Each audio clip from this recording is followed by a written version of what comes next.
குழந்தை தொழிலாளர் முறையினை அகற்றுவதற்கான உறுதிமொழி. இந்திய அரசியலமைப்பு விதிகளின்படி கல்வி பெறுவது குழந்தைகளின் அடிப்படை உரிமை என்பதால் 14 வயதுக்கு உட்பட்ட குழந்தைகளை ஒருபோதும்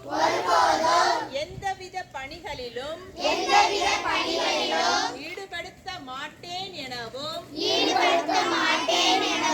அவர்கள் பள்ளிக்கு செல்வதை ஊக்குவிப்பேன் எனவும் குழந்தை தொழிலாளர் முறையினை முற்றிலுமாக அகற்றிட சமுதாயத்தில் விழிப்புணர்வு ஏற்படுத்துவேன் என்றும் தமிழ்நாட்டை குழந்தை தொழிலாளர் அற்ற மாநிலமாக மாற்றுவதற்கு என்னால் இயன்றவரை பாடுபடுவேன் எனவும் உளமாற